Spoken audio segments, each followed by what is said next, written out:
나타나는 현상에 대해서 오늘 본문이 이야기를 하고 있습니다. 하나님께서는 구약의 마지막 성경 말라기에서 이런 말씀을 하십니다. 이스라엘 백성들이 너무나 거짓된 예배를 드리고 하나님 보시기에 가증한 모습을 보였기에 하나님께서는 이런 말씀을 하십니다. 차라리 성전 문 닫을 자가 나왔으면 좋겠다. 실제로 그들의 예배는 하나님이 받으실 만한 예배가 아니었어요.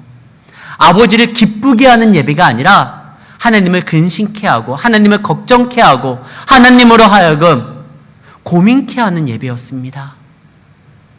하나님은 은혜를 쏟아붓고 싶은데 그들이 은혜 받을 준비가 전혀 되어 있지 않는 거예요. 차라리 이러려면 성전에서 죄 짓지 말고 차라리 예배를 문을 닫는 자가 나왔으면 좋겠다. 실제로 말라기서부터 세례 요한이 회개하라 천국에 가까웠다 광야에 외치는 자의 소리가 되어서 사역을 감당하기까지 400년 동안 하나님의 은혜가 이스라엘 사람들에게 내려지질 않았습니다. 그 결과가 어떻게 되느냐? 예수님 당시에 아픈 사람들이 그렇게 많았어요. 뿐만 아니라 예수님 당시에 귀신 들린 사람들이 너무나 많았어요. 우리가 귀신 들린 사람들을 지금은 잘 보지를 못해요. 그러나 과거에 동네에 한두 명씩 좀 있었어요. 비 오는 날 머리에 꼭 꽂고 돌아다니시는 분들 계시고, 그다음에 계속적으로 중얼중얼 이야기하시는 분들도 있었어요. 근데 예수님이 오시기 바로 직전, 이때는요, 이스라엘 백성들이 환자가 넘쳐나고요. 그래서 말도 안 되는 어떤 미신적인 행위도 그들 가운데 소문이 퍼지고요. 그리고 귀신 들린 사람들이 너무나 많았어요. 하나님의 은혜가 사라지니까 그래요. 요즘에 코로나 바이러스 때문에 많은 사람들이 고심하고 고민을 합니다. 제가 지난주에 이야기했었던 것처럼 웬만하면 예배를 드린다고 했고 만약에 다음 주에 또 예배를 드릴지 안 드릴지 솔직히 모르겠다고 했어요. 상황이 급격하게 어떻게 변화될지를 모르니까. 그러나 지난주에는요, 일주일 동안 확진자가 단 한 명도 광주에서 나오지를 않았습니다. 이렇다고 하면 우리 광주에 있는 교회는 예배를 드려야 되는 거 아니냐. 그리고 그 다음날 확진자가 나왔습니다. 더군다나 그분이 또 여기 기독병원 근처에서 그렇게 예배에 참여해가지고 막 각종 그 공격이 얼마나 심하게 들어오고 압박이 들어오는지요. 제가 그날 3월 2일 날 우리 교단에서는 뭐라고 하지 않을까 싶어가지고 교단 홈페이지에 들어가니까 3월 2일자로 우리 교단 총회장이 담화문을 냈더라고요. 그러니까 예배에 대해서 신중하게 생각하고 온라인 예배로 드릴 것을 당회랑 충분히 상의해서 그런 식으로 나아가라고. 그리고 오늘 우리 노회에서도요, 노회장이 또 그런 공문을 보냈어요. 그래서 이제 고민이 됩니다. 어떤 고민이 되느냐? 예배를 드릴까 말까가 아니에요. 어떻게 하면 예배를 드림에도 불구하고 우리가 어디에서 확진자를 접촉을 해가지고 우리가 그분들도요, 예배 때문에 여기 지금 양림교회도 예배 때문에 그 확진 판정을 받은 게 아니에요. 어디에서 걸려가지고 그때 예배에 참여를 했고, 다행히 모든 사람들 다 그날에 예배에 참석했던 사람들을 검진을 해보니까 음성 반응이 나왔습니다.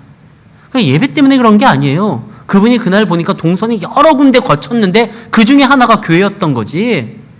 그래서 뭘 고민했냐면, 그래, 우리 끝까지 마스크를 착용하고 좀 널찍하게 앉고 어떻게 하면 우리가 이러한 당국의 어떠한 지시에 따라서 예방수칙을 잘 정하면서 할까, 고민이 더 되더라고요.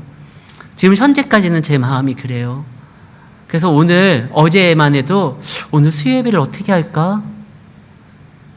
드릴까 말까가 아니라 어떻게 하면 우리가 안전하게 드릴까, 고민을 했거든요. 이제 주의를 어떻게 될지는 모르겠어요. 그러나 우리가 보다 하나님 앞에 나아가는 이 예배의 자리를 더욱더 사모하면서 정말 지켜야 된다는 것이 오늘 본문이요. 400년간 하나님의 은혜가 막히고 성전문이 닫혔었을 때 하나님의 은혜가 공급되지 않으니까 온갖 귀신 들린 자와 병치레하는 사람들이 그렇게 많아진 거예요. 그때 예수님이 오셔가지고 뭘 하죠? 그들을 일일이 찾아가면서 그들에게 손을 대고 그들의 병을 예수님이 자신이 가져가는 거예요. 우리가 단순히 예수님이 그냥 말씀만 하시면 돼요. 소녀야, 네가 병 고침이 나았다. 이 환센병, 문둥병 있는 사람한테도요, 성경에 보면 손 대면 안 돼요. 근데 예수님께서 손을 대요. 이건 마치 그의 병, 그의 아픔을 자기가 가져가는 것처럼 손을 대는 거예요. 1999년에 그린마일이라는 영화가 있습니다. 그 영화에서 보면 이런 내용이 담겨요. 어떤 그 흑인이 있는데 그 사람은 손만 대면 상대방의 병을 자기가 가져가요. 대신 그 가져감으로 인하여 그 사람의 아픔을 자기가 몸소 체험하고 막 뒹굴다가 그 병균을 입으로 토해내면서 다 씻은 다음에 토해내면서 치료해주는 장면이 나와요. 예수님이 그래요. 성경에 뭐라고 되어 있죠? 그가 맞음으로 인하여, 그가 채찍을 맞음으로 인하여 우리가 나음을 받았고, 원래 우리가 맞아야 되거든요. 그가 매질을 당함으로써 우리의 상처가 깨끗하게 해졌고요. 그가 질고를 짊으로써 우리가 구원함을 이뤘다는 것입니다. 예수님이 우리를 구원할 때요, 그냥 너의 모든 죄를 다 사하노라 이렇게 선포하고 끝난 게 아니라 우리 죄를요 대신 담당하기 위해서, 죄값을 담당하기 위해서 그걸 다 가져가신 거예요. 그래서 하나님의 아들이신 예수님이 이 땅에 오셔서 그 매질을 당하고 십자가에 달려 죽음의 형벌을 당하면서 그 죄값을 치렀기 때문에 구원을 받은 겁니다. 예수님이요, 오늘 성경 본문에 보면 온갖 질병으로 인하여 고난당하는 사람들에게 찾아갑니다. 다른 게 아니에요. 원래 이 병은요, 어디에서 온 겁니까? 하나님께서 창조하신 에덴에는요, 병이 없었어요. 언제서부터 병듦이 나오죠? 언제서부터 땅이 엉겅퀴를 내기 시작하죠? 죄가 들어왔을 때예요. 죄의 싹은 사망이고 죄로 인하여 병이 들어온 겁니다. 그런 거예요. 그러면 오늘날 코로나 바이러스, 우리 죄 때문입니까? 지금 제가 이렇게 아픈 거, 이거 나의 죄 때문입니까? 그건 아니에요. 제가 자신 있게 말을 해요. 로마서 8장 1절, 예수 그리스도 안에 있는 자들에겐 결코 정죄함이 없나니. 질병은요, 아픔은요, 고통은요, 슬픔은요, 죄로 인하여 들어왔어요. 죽음도요. 그래서 이때 당시에, 예수님 당시에 수많은 사람들이 아파하고 힘들어하고 어려워합니다. 그러나 예수님이 십자가를 지신 이후에 예수를 믿는 모든 사람들은 그들의 병이요, 죄의 결과가 아니에요. 하나님의 징계요, 하나님의 심판으로 병듦이 아니에요. 찬양 중에 이런 찬양이 있어요. 난 더 이상 정죄함 없네, 난 주 보혈 아래 있네. 우리의 죄보다 예수 그리스도의 보혈의 공로가 더 크다라는 것을 믿으시기를 바랍니다. 그래서 우리 죄 때문에 지금 나의 질병은, 저도 2달 전에 그 독감에 걸렸어요. 막 죽을 뻔했어요. 밤에 1시간 간격으로 깨어나가지고 물 마시고 아프다라고 끙끙거리고. 그때 제가 독감 걸린 건 죄 때문에 그런 거 아니에요. 하나님이 그 죄로 인하여 심판했기 때문에 제가 죄를 된 게 아니에요. 제대로 옷 입고 다니지 않고 잘못된 어떠한 부자연스러운 행동이나 아니면 다른 사람으로 인한 감염으로 놓은 거지, 죄로 인한 질병은 이제 예수 믿는 사람들에게는 그 병으로 인한 심판은 더 이상 없습니다. 예수님이 십자가 달려 죽으신 이후에는.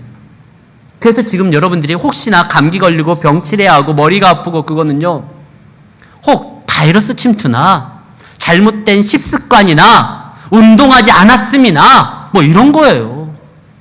그럼 어떻게 해야 되죠?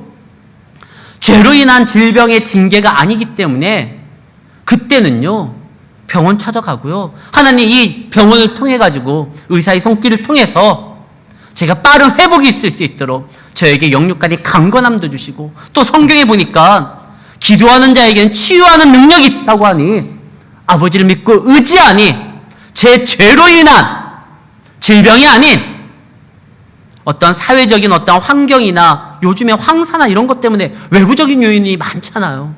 그로 인하여 대한 이 질병을 이겨낼 수 있도록 도와주십시오. 이거 기도하는 건 괜찮지만 내 죄 때문에 내가 이 몹쓸 암에 걸렸구나, 이런 생각하시면 안 돼요. 예수 믿는 사람들에겐 더 이상 그거 없어요. 그리고 이때 당시에 귀신 들린 사람들도 많았잖아요. 예배를 드리지 않으니까 그 마음에 하나님의 은혜가 채워지지 않으니까 분노와 시기와 질투와 원망이 쌓이고요. 그런 곳에서는 귀신이 가장 좋아하는 모든 요소들이 바로 그런 것들이에요.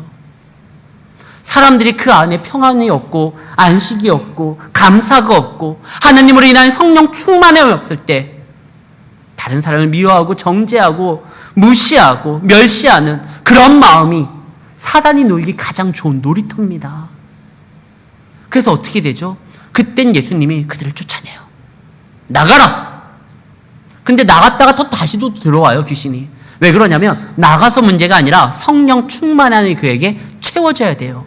근데 예수님께서요, 우리를 대신해서 십자가에 달려 죽으신 다음에 우리 죄를 용서해 주시고 더 이상 하나님의 징계와 진노로 인한 질병에서 우리를 해방시켜 준 다음에 그 다음에 죽음에서 우리를 자유롭게 한 다음에 그냥 떠나신 게 아니라 귀신들이 판치지 못하도록 그분의 약속된 보혜사 성령님을 우리 가운데 보내주신 겁니다. 그래서 우리는요, 이제 더 이상 귀신의 놀이터가 되지 않아도 돼요. 귀신이 우리에게 접근할 때 귀신보다 강하고 능력 있는 성령의 이름으로, 예수의 이름으로 얼마든지 물리칠 수 있어요. 우리 마음을 그쪽에다 두지 않으면. 우리가 때로는 내 안에 계신 성령님을요, 소멸할 때가 있어요. 예수님을 몰아낼 때가 있어요. 그래서 예수님이 계시록에 보면 교회 문 밖에서 두드리고 있잖아요. 우리가 자꾸 다른 것에 팔리고 주님의 자리를 우리가 빼앗을 때 그런 결과가 나타나지만 항상 주님께 집중하고 아멘 주 예수의 오시옵소서 그렇다고 하면 사단의 움직임은 우리를 어떻게 할 수가 없습니다. 어찌됐든 예수님께서요, 이때 당시에 와가지고 많이 사람들을 만나주시고 그들을 치유해 줍니다. 원래 예수님이 이 땅에 오셨던 목적이 뭐죠? 예수님이 움직이실 때 그를 통해서 그동안 볼 수 없었던 기적이 일어나고 능력이 나타나고 하니까 많은 사람들이 구름대처럼 몰립니다. 스스로 자신들이 예수님의 제자라고 칭하는 사람들도 나왔어요. 많은 사람들이, 여론이 이제 예수님을 중심으로 인하여 막 움직여지려고 하는 그러한 어떤 분위기도 만들어졌어요. 만약에 예수님이 단순한 정치인이었다고 하면 많은 사람들과 함께 힘을 모아가지고 어떠한 큰 일을 도모했을 겁니다. 그러나 예수님은 그러려고 오시지 않았어요. 많은 사람들이 왔지만 예수님이 오셨던 목적은 분명해요. 주님의 사랑을, 하나님의 사랑을 알지 못하는 저들에게 알려주고 그들로 하여금 다시 은혜 가운데 나올 수 있도록 초대하기 위해서, 초청하기 위해서, 그리고 그들을 위하여 죽으심으로 이 구원의 길을 여시기 위해서 오셨던 거예요. 근데요, 사람이 너무나 마음이 완악하고 몸이 아프고 그러면 다른 거 신경을 안 써요. 그래서 예수님이 하셨던 일이 많은 사람들 찾아가지고 그들의 병을 고쳐주심으로 인하여 하나님께서 여러분들을 사랑하고 여러분들을 돌아보고 여러분들을 기억하고 있다는 것을 알려주고 있습니다. 사실요, 가끔 가다 보면은 유력한 분들이 재난의 현장에 찾아올 때가 있어요. 큰 화재가 있을 때, 그래가지고 막 망연자실하고 어떻게 할까 했을 때 유력한 사람이 찾아와가지고 위로해주고 지원을 약속해주면 큰 위로를 받게 됩니다. 지금 막 코로나 바이러스로 막 힘들고 병상에 누워있는 사람에게 누군가, 많은 사람들이 존경할 만한 사람이 가가지고 그의 손을 잡아주고요, 눈물을 흘려주면서 내가 당신이 치료받는데 최선의 역할을 다 감당하면서 지원을 아끼지 않겠다고 하면 그 말만으로도 그 사람이 큰 위로를 받을 거예요. 지금 어디에서든지 사랑이 없어서 그래가지고 힘들어하고 있는 사람들에게, 귀신에게 마음을 빼앗기고 온갖 질병으로 인하여 아파하는 자들에게 예수님이 나타나셔서 그들의 손을 잡고 그들의 열병을 떠나가게 만들고 그들의 환부를 치유하고, 그리고 귀신 들림으로 인하여 아파하는 그들을 다시 한번 하나님께서 말씀하심으로 인하여 그 귀신을 내어 쫓고 그 마음에 하나님 예수 그리스도의 음성을 듣게 하는 거. 이때 이들이요, 무슨 생각을 하게 되냐면 하나님이 우리를 버리지 않고 우리를 돌아보시는구나, 이 마음이 들게 되는 겁니다. 그래서 예수님이 가가지고 막 고쳐줘요. 이때 베드로의 장모가 열병이 났다는 거예요.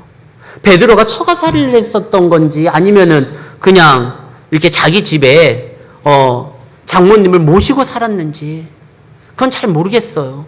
근데 아마 그냥 어떤 상황에서든지 장모님과 함께 사는 상황이었던 것 같아요. 근데 그 장모님이 열병으로 인하여 발열이 나서 막 체온이 떨어지질 않아요. 이때서부터 이런 바이러스가 있었나 싶은데 체온이 떨어지지 않으니까 이때 당시에는요 열병이 일어나면 죽는 거예요. 이번에 그 코로나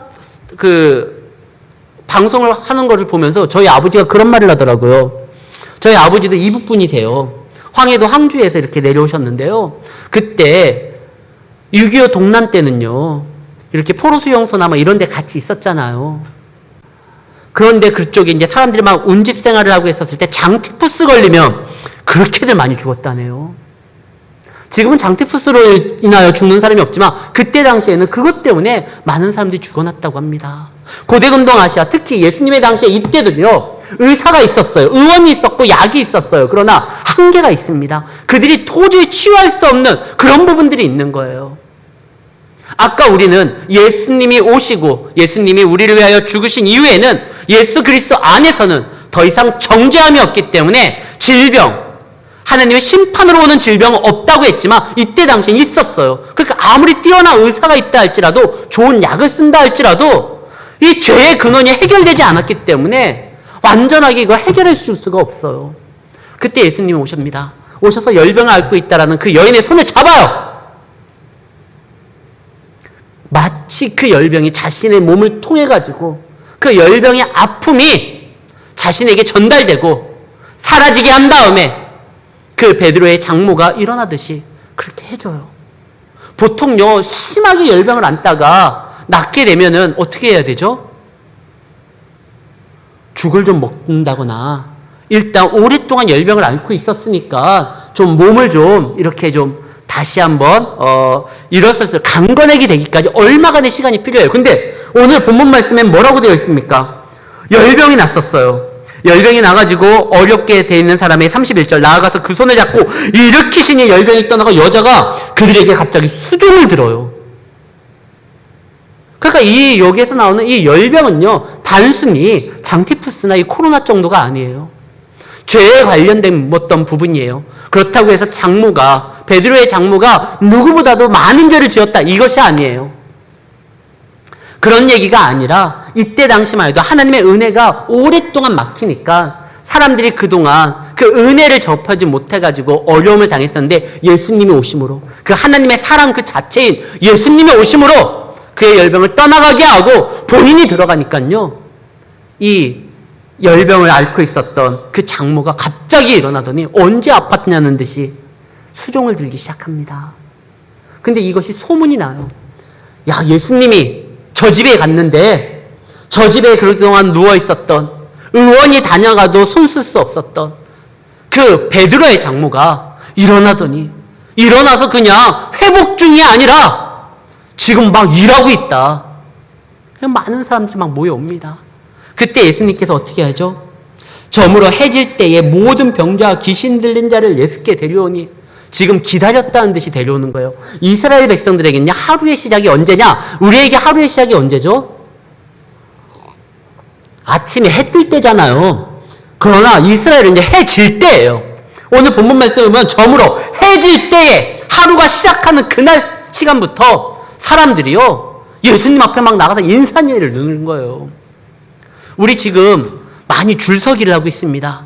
여러분들이 지금 하고 계시는 이 마스크를 구입하기 위해서 막 줄을 쓰는 거예요. 우리 장모님은요 새벽 3시 반에 줄 섰대요. 그 코스코라고 대전에 있는데 그 새벽 3시 반에 줄 서셔가지고 그 마스크를 구해왔다고. 그런 기쁜 소식이 들려면 참 좋겠는데 못 받았대요. 그래도 정말 농담이 아니라 새벽 3시에 갔는데 더군다나 코스트코는요 회원제예요. 일반인들이 줄 서도 안 돼요. 회원들만 줄 서는 건데 새벽 3시 반에 줄 섰는데도 못 받아왔대요. 들어보니까 그 전날 11시서부터 줄 섰답니다. 아니 대전이 이런 곳이 아닌데 싶은데. 근데 제가 아까 제 아내랑 같이 농협에 갔어요. 마스크 달라고. 없더라고요. 오늘 분 끝났대요. 그러니까 마스크 얻으려면 문 열자마자 그냥 빨리 가야 되는 거예요. 하루 시작하자마자, 아니 시작하기 전서부터 줄 섰다가 땡 하면은 바로 가가지고 해야 되는데 지금 이 이스라엘 백성들이 이 예수님한테 모였던 사람들이 지금 그런 마음이에요. 하루가 시작하는 해질 때를 딱 기다렸다가 그때부터 막 몰려가는 겁니다. 우리 먼저 치유해달라고. 그때 예수님이 어떻게 합니까? 온 동네가 그 문 앞에 모였는데 예수께서 각종 병든 많은 사람들을 고치시고 많은 귀신을 내쫓으시고 그러면서 귀신들이 자기를 알므로 말하는 것을 허락지 아니한지라. 복음은 예수 믿고 그 은혜에 감사하는 자들을 통해서 증거되는 거예요. 귀신은요, 예수님에 대해서 이때 당시에 그 누구보다도 정확하게 예수님의 어떠한 실체를 알아요. 예수님의 제자들도요, 예수님의 실체를 잘 몰라요. 그러나 귀신은요, 알아요, 몰라요? 귀신같이 알아요. 얘네들은 그냥 알아요. 근데 예수님이 뭐라고 합니까? 귀신이 말하는 것은 금해요. 왜? 귀신은요, 본성이 뭐하는 이예요? 거짓말하는 자들이에요. 아무리 귀신이 옳은 말한다 할지라도 귀신은요, 거짓말하는 녀석들이에요. 자칫 예수님이 귀신의 입을 통해 가지고 그 이름이 높아지면 큰일 나는 거예요. 왜? 본성이 거짓말장이기 때문에. 자칫 예수님의 영광과 진리가 잘못될 수가 있어요. 예배는요, 어떻게 드리는 거죠? 영과 진리로 드리는 거예요. 예수님이 곧 진리요, 길이요, 자신에 대해서 진리라고 계속 이야기를 해요. 그 진리신 예수님은 그 진리의 자녀들인 그분의 은혜를 받은 우리의 입을 통해서 증거되기를 원하지, 귀신이 아무리 그때 당시에 사람들이 귀신이 말하면 다 듣게 되잖아요. 귀신 말하면 들어요. 왠지 영적인 존재가 말을 하니까 사람들이. 무당의 말 듣잖아요. 점쟁이 말 듣잖아요. 걔네들이 무슨 헛소리 한다 할지라도 그 말을 들으려고 해요. 영향력이 있어요. 그러나 예수님은요, 아무리 영향력이 크다 할지라도 귀신의 입을 통해서 증거되기를 원치 않습니다. 그래서 야, 입은 다물고 나가기만 해. 이 귀신을 내쫓습니다. 그런 다음에 예수님께서 새벽에 아직도 밝기 전에 갑자기요, 일어나서 한적한 곳으로 갑니다.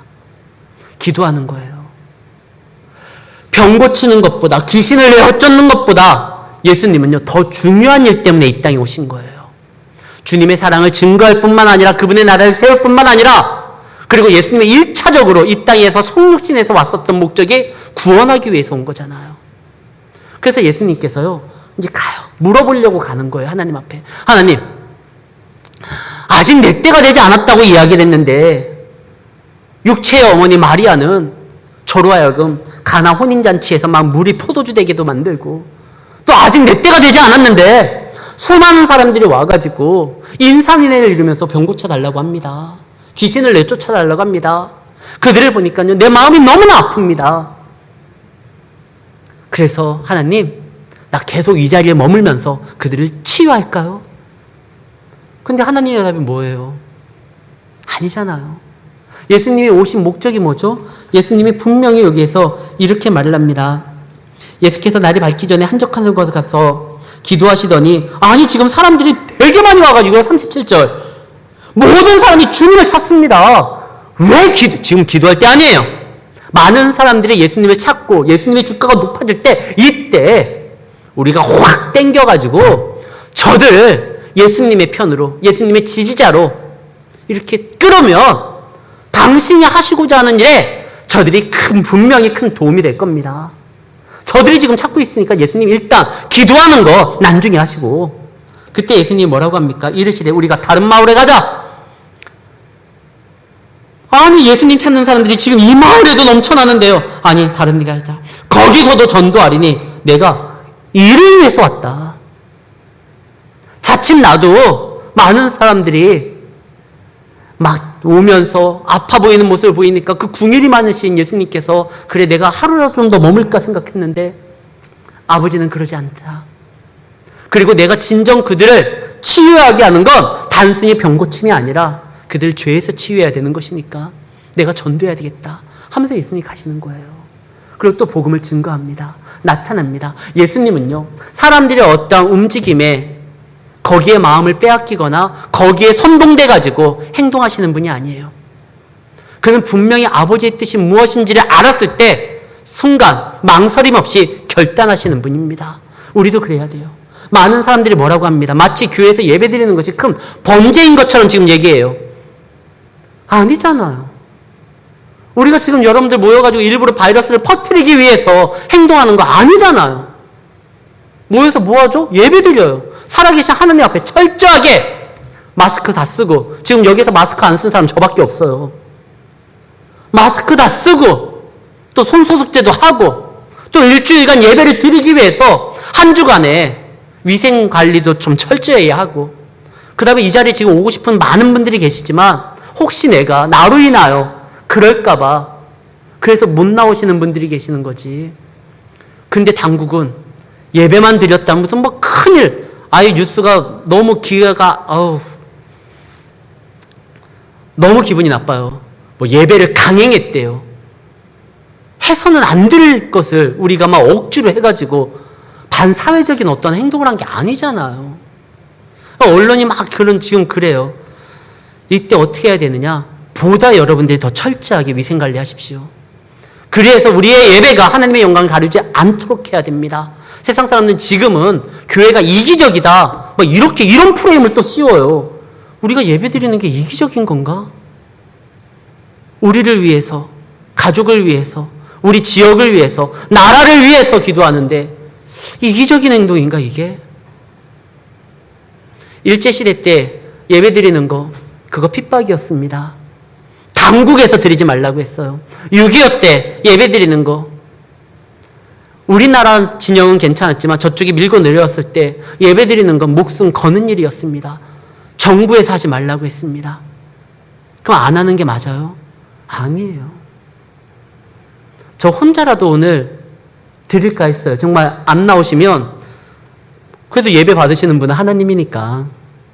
그렇다고 해서 여러분들 왜 안 나왔냐 이러지 않아요. 여러분들도 다 나름대로 생각이 있고 이유가 있고 또 배려 때문에 안 나오시는 거잖아요. 내가 어디를 갔는데 동선해 보니까 거기가 있네. 그래서 그러는 거지. 근데 우리가 예배를 멈추는 순간 어떻게 되느냐? 그 400년간 말라기서부터 세례요한이 외친 그 전까지 400년 동안 그 땅에 하나님의 은혜의 통로가 막혀버리니까 온갖 병과 온갖 귀신들이 날뛰고 사람들의 마음에 감사와 기쁨이 아니라 분노와 원망과 좌절만 있었던 겁니다. 그러지 않기 위해서라도 예배를 드려야 돼요. 월요일날 사건 딱 터졌잖아요. 진짜 제 딸이 말을 했는데 말이 씨가 됐나 모르지만 제가 사식을 좀 넣어달라고 그랬잖아요. 월요일날 바로 그 얘기 나오더군요. 우리 광주시에서 예배를 또 안 드리도록 협조를 할 때 만약에 어질시 법적 책임을 물으며 정말 기사가 그거 나왔어요. 집사람하고 둘이 이렇게 보면서 아니 무슨 예배 드리는 게 반사회적인 행동도 아닌데 법적 책임을 물으며 뭐 이런 거 떴어요. 콩으로 된 것만 제가 잘 안 먹어요. 나중에 사식을 넣을 때 참조해서. 근데 우린 예배 드려야 돼요. 우리의 이기심이 아니라 주님께서 원하시는 것이고 또한 이 땅에 하나님의 은혜가 중단 없이 쏟아지기 위해서는 하나님께서 교회를 통해서 예배를 통해서 은혜를 우리에게 허락하는 거거든요. 예수님께서 그래서 계속적으로 복음을 증거합니다. 내가 이것 때문에 온 것이다. 그런데요, 여기에서 보면 예수님 앞에 놀라운 믿음의 고백을 하는 사람이 하나가 나옵니다. 제가 지금 이 말을 하고 싶었어요. 사실 오늘 본문의 말씀이 한 나병 환자가 예수께서 와서 꿇어 엎드려 간구하여 이르되 원하시면 저를 깨끗하게 하실 수 있나이다. 근데 원래요, 이 말이 그냥 단순한 말이 아니에요. 성경에 보면 나병 환자, 문둥병자는요, 환센병자는요 진중에 들어올 수 없어요. 아무리 그가 로얄 패밀리라 할지라도 나병이 걸리면 함께 할 수가 없어요. 이스라엘 백성들이 출애굽할 당시에 그 당시에 가장 유력한 사람이 누구냐? 모세예요. 근데 모세의 누이예요. 미리암이 문둥병에 걸렸을 때 어떻게 되죠? 진 밖으로 나가게 됩니다. 성경에 보면은 굉장히 뛰어난 위대한 선한 왕이라고 칭송을 받는 우시아 왕이 나옵니다. 그 우시아 왕이 나중에 교만해져가지고요, 왕으로서 해서야 안 될 제사장의 어떠한 직분까지 자기가 넘보려고 했을 때 그때 어떻게 되죠? 나병이 와요. 문둥병이 와요. 그때 그는 더 이상 임금으로서 그 왕자에 앉을 수가 없어요. 그도 격리됩니다. 그런데 여기에서 지금 나오는 한 나병 환자가요, 감히 나병을 앓고 있는 상황에서 예수님께 나옵니다. 사람들이, 예수님 주변에는 지금 사람들이 항상 많아요. 예수님의 그 치유의 능력을 보고. 근데 예수님이 가고 있는데 거기에 이 사람이 와요.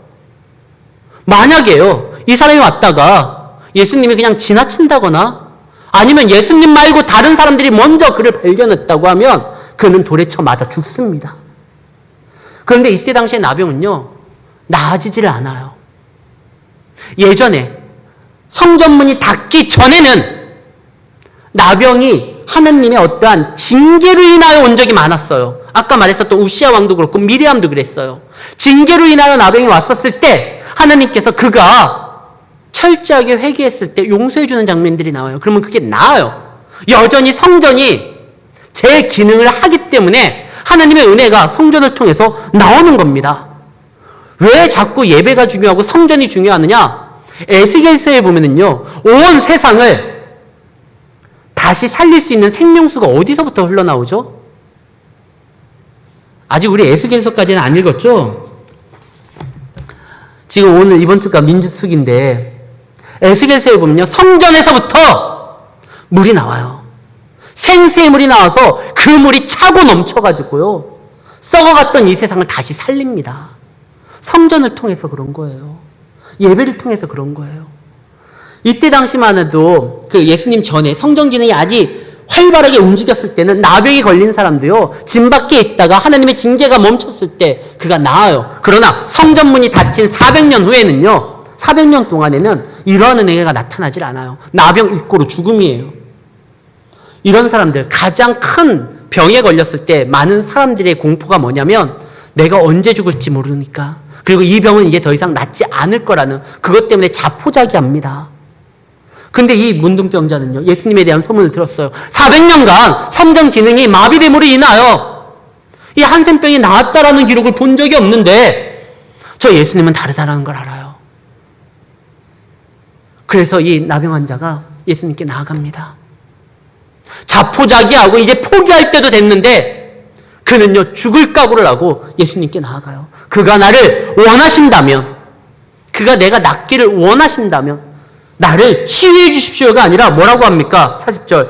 원하시면, 당신이 그냥 무시하고 지나치면 할 수 없고요, 원하시면 제가 깨끗하게 나을 수 있습니다. 내가 보니까 당신은 사랑이 있는 분이고 은혜가 있는 분입니다.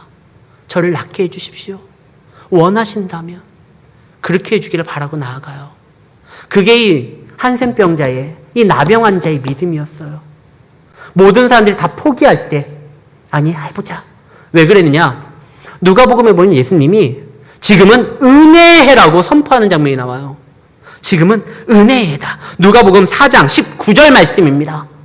은혜의 해다. 여기서 말하는 은혜의 해가 뭐냐? 구약에서 이야기했었던 희년입니다.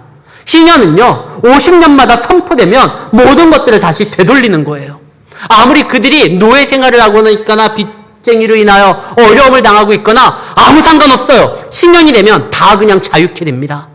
예수님께서 지금은 은혜의 해다. 지금이 바로 희년이다. 그동안요, 400년 동안 이스라엘 백성들에겐 희년이 없었습니다. 누구도 그것을 지키려고 생각도 안 했고 그것을 선포하기 위해서 먼저 가진 자가 이야기를 해야 되는데 은혜를 가진 자가 없었기 때문에 오직 은혜의 사람으로서 오셨던 예수님만이 선포를 한 거예요. 그러니까 그것을 알고 있는 이 한센병자가 예수님 앞에 원하시면 낫게 될 수 있습니다. 그때 어떻게 합니까? 41절. 예수께서 불쌍히 여기사 손을 또 내밉니다. 손을 내밀어서, 원래 만지면 안 돼요. 근데 손을 굳이 내밀어서, 당연히 원하지 내가. 여기에서 뭐라고 써있죠? 내가 원하노니 깨끗함을 받으리라. 이렇게 문자로 되어 있으니까 그렇죠. 아마 그 현장을 우리가 봤으면 원하시면 나을 겁니다 했을 때 예수님이, 야, 당연히 원하지 내가. 이런 믿음을 갖고 온 너가 있는데 내가 당연히 원하지. 손을 내밀면서 그를 만지고 그를 더듬고 깜짝 놀랐을 거예요. 그 사람이 그냥 원한다는 말만 듣고도 자기가 위로를 받겠는데 그 왠지 나을 것 같은 생각인데 막 예수님 막 만지는 거예요.